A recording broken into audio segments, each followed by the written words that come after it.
जा मनवा रम जा अपने राम में। रम जा मनवा ओ रम जा मनवा रम जा अपने राम में। रम जा ओ रम जा मनवा रम जा अपने राम में। रम जा मनवा रम जा अपने राम में। रम जा ओ रम जा मनवा रम जा अपने राम में। रम जा मनवा ओ रम जा मनवा रम जा अपने राम में। रम जा मनवा ओ रम जा मनवा रम जा अपने राम में। रम जा मनवा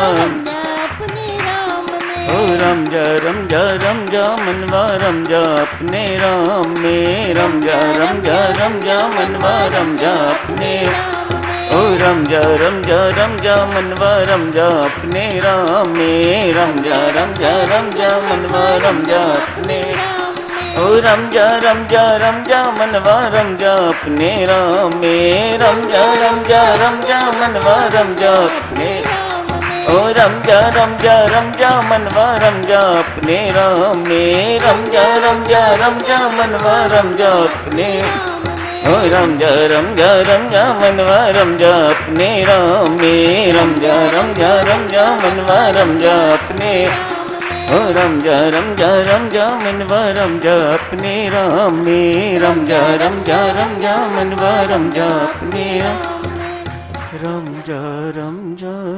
जा मनवा रम जा अपने राम में। पूज्यपाद स्वामी जी महाराज ने आज साधु मन को प्रबोधन का प्रसंग समाप्त कर दिया है।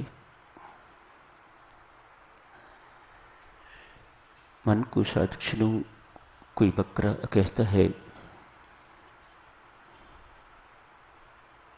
कोई घोड़ा कहता है, कोई दर्पण कहता है, कोई छुरा कहता है। ये है क्या मन? आज थोड़ी चर्चा यहीं से शुरू कर लेते हैं, जारी रहेगी आगामी दिनों में ये चर्चा। उपनिषदों में वर्णन आता है, शरीर को रथ कहा जाता है। जीवात्मा उस रथ के रथी हैं, सवार करने वाले, सवारी करने वाले। बुद्धि सारथी है, रथ को चलाने वाली। मन लगाम है, इंद्रियां घोड़े हैं और विषय मार्ग है।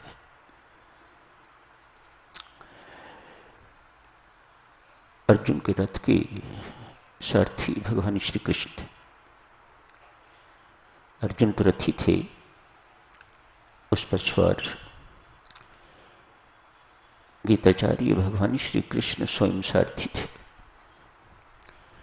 मानो जो हमारे रथ का संचालक है उसे बुद्धि ये कहा जाता है। वे भगवान श्री कृष्ण भगवान होने चाहिए। मन को लगाम कहा जाता है। ढीली हुई तो घोड़े मुंह जोर हुए तो आपको किस गड्ढे में जाके गिरा देंगे कि कहीं कभी बाहर नहीं निकल सकोगे। मन की भूमिका कितनी महत्वपूर्ण है इस रथ के लिए, इस शरीर के लिए मन की भूमिका अति महत्वपूर्ण है।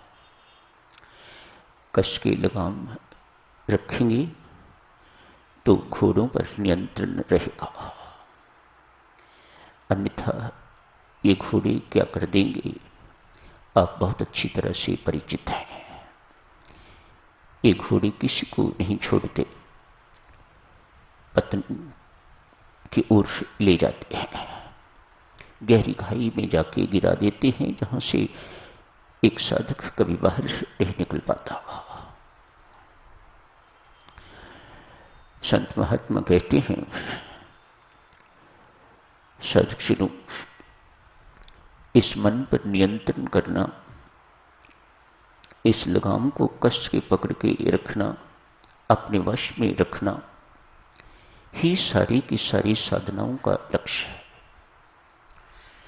सिर्फ शब्दों का हेर फेर है देवियों सज्जनों, लक्ष्य यही है।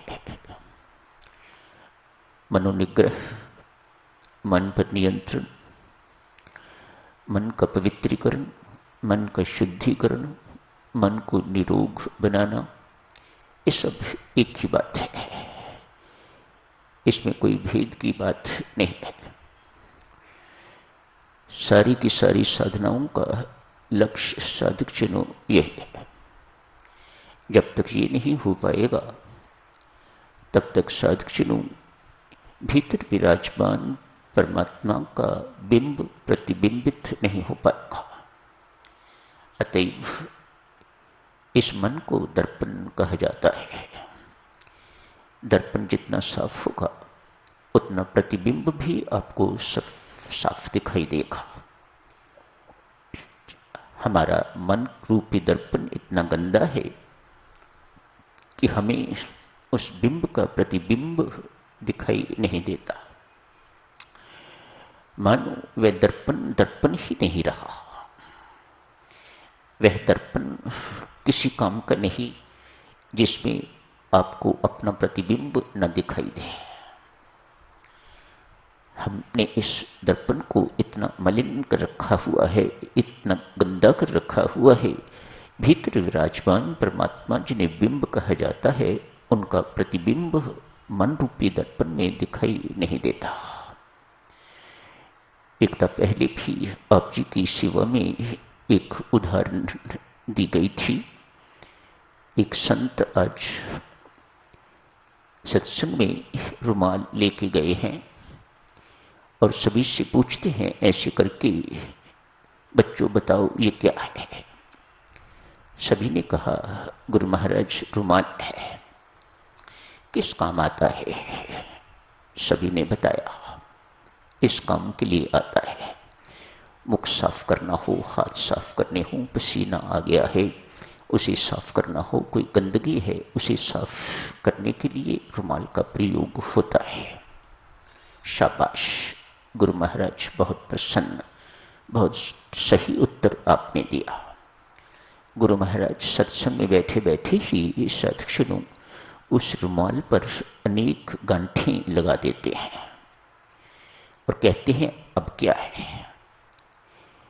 कहते हैं रुमाल ही है गुरु महाराज, क्या ये काम अभी भी पोंछने का, सफाई का कर सकता है कि नहीं कर सकता।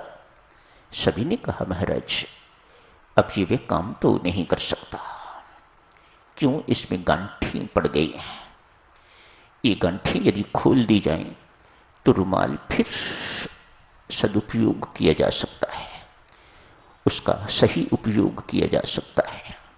अपने मन रूपी दर्पण में भी साधक हमने इसी प्रकार की गांठें डाल रखी हुई हैं, इसी प्रकार की गंदगी डाल रखी हुई है कि मन का जो सही उपयोग होना चाहिए, जो सदुपयोग होना चाहिए, वह हम नहीं कर पा रहे हैं।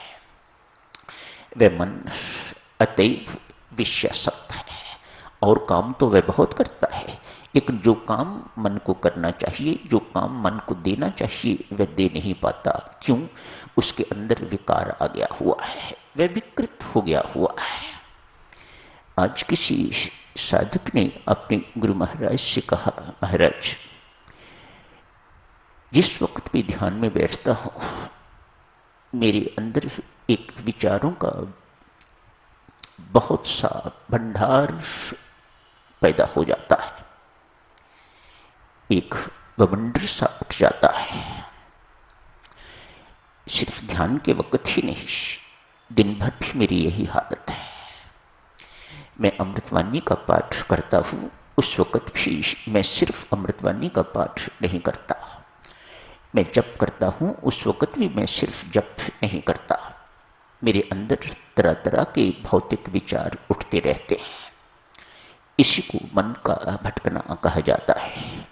मानो यूं कहूं गुरु महाराज, मैं इतना विचारों से ग्रस्त हुआ हूं, इतना दुखी हूं मैं इन विचारों से कि मुझे लगता है कि मैं पागल सा हो जाऊंगा।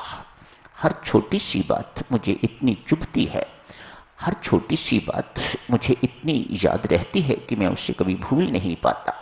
जो बीती हुई बातें हैं उनको तो छोड़िएगा, वे तो हर वक्त मेरे सिर पर सवार रहती हैं, वे हर वक्त मेरे मस्तिष्क में रहती हैं, वे हर वक्त मेरे मन में रहती हैं। इसीलिए साधक जनों, मन को ए बंडल ऑफ थॉट्स कहा जाता है। मन नाम का कोई आकार, कोई ऑर्गन हमारे शरीर में नहीं है। It is just a bundle of thoughts.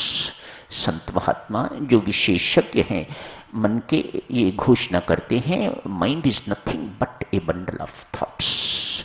इन्हीं विचारों से भरा हुआ कुछ गुच्छा है, उसे मन कहा जाता है। हमारे अंदर मस्तिष्क तो है, आंखें तो हैं, हृदय तो है, जिगर है, गुर्दे हैं, हाथ पांव हैं, ये तो ऑर्गन्स हैं।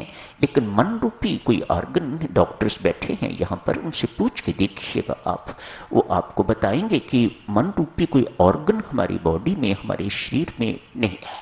It is just a bundle of thoughts. शिष्य कहता है, गुरु महाराज मुझे लगता है मैं बर्बाद हो जाऊंगा। कहने को मैं जप बहुत करता हूं, ध्यान में बैठता हूं, सुबह शाम बैठता हूं, अमृतवाणी का पाठ भी करता हूं, जो कुछ आप कहते हैं मैं सब कुछ करता हूं, उसके बावजूद भी इन विचारों पर मेरा कोई नियंत्रण नहीं है। इट्स ए पिटिएबल कंडीशन, दयनीय दशा। सबकी जिस किसी की भी है देवियों सज्जनों, वह दयनीय है, वह दया के पात्र हैं। उन्होंने जाप तो किया है लेकिन अपने मन को नहीं संभाला, अपने मन पर ब्रेक नहीं लगाई, अपने विचारों पर ब्रेक नहीं लगाई। आप सोचो, आप गाड़ी ड्राइव करते हो, आप सब कुछ उसमें कर सकते हो, सब कुछ हो सकता होगा।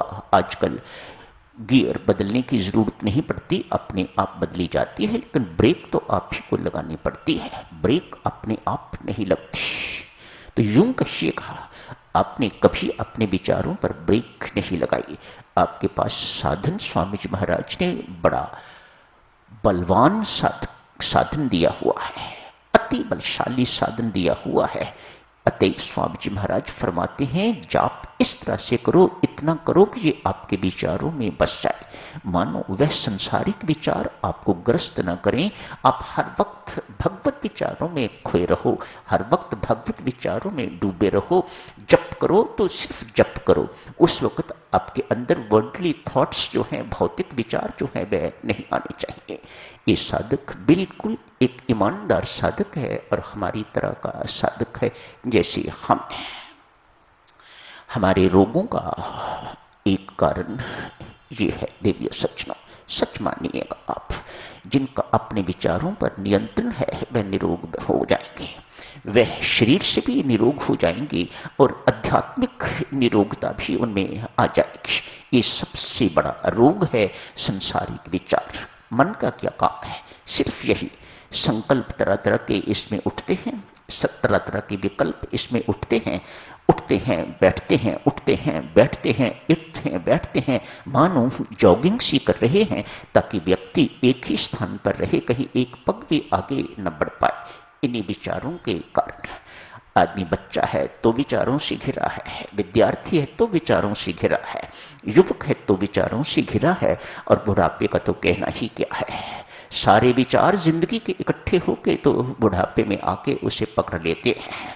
आदमी की हालत और दयनीय देखो देवियों, बीता हुआ याद कर करके उसकी हालत ये हो गई है कि आदमी उसे एंजॉय करता है। ये स्मृतियां बहुत अच्छी हैं, अतएव कभी स्मृतियां अच्छी भी होंगी तो कभी ये स्मृतियां दुखदायी भी होंगी। बेहतर यही है कि जिस वक्त सुखद स्मृतियां आपको आए तो उनसे सुख लीजिएगा, उनका मुख मोड़ दीजिएगा। तो आपको दुख वृत्तियों से बचाव आपका हो सकेगा, नहीं तो कोई नहीं बचाने वाला। साधकजनों, कोई नहीं बचाने वाला, कोई नहीं बचाएगा। गुरु महाराज, संत महात्मा भी थोड़े समय के लिए तो आपके मन पर नियंत्रण कर देते हैं, अपने बल से, आत्मिक बल से कुछ समय के लिए आपके मन को रोक देते हैं, लेकिन उसके बाद अभ्यास तो आप ही को करना है, प्रयास तो आप ही को करना है, साधना तो आप ही को करनी है। क्यों? मोक्ष आपको चाहिए। क्यों? बंधन से आप छूटना चाहते हो। गुरु महाराज नहीं, संत नहीं, वह उनका अपना काम है, उन्होंने अपना काम कर दिया हुआ है, आपको साधन दिया है, चलना आपको है। क्यों? पहुंचना आपको है। यदि वह चलते हैं तो आप पहुंचोगे नहीं, वह पहुंचेंगे। आज एक साधक ने गुरु महाराज से अपनी बड़ी भारी कठिनाई ईमानदारी से स्वीकार करी है। कहा, बेटा, इसका समाधान मेरे एक मित्र संत हैं, अमुक नगर में, ये उनका एड्रेस है, इस पते पर चले जाओ, देखते रहना, उनकी दिनचर्या देखते रहना। यदि उनसे कुछ सीख सको तो तेरी समस्या का समाधान तुम्हें मिल जाएगा। आज वह शिष्य गुरु महाराज की आज्ञा के अनुसार गुरु महाराज के मित्र के पास चला गया है। मित्र कोई संत नहीं है, मानो पहरावे का संत नहीं है, वेश का संत नहीं है, कोई सिर नहीं मुंडवाया हुआ, कोई बाल नहीं बढ़ाए हुए, कोई कपड़े नहीं बदले हुए, एक साधारण व्यक्ति है, एक सराय में चपरासी का काम करता है, एक पियून है, एक केयरटेकर कहिएगा। जाके अपना परिचय दिया, अमुक गुरु महाराज ने मुझे भेजा है। भक्तजन, समय हो गया है, परसों चर्चा आगे करेंगे, आज यही समाप्त करने की इजाजत दीजिएगा। धन्यवाद।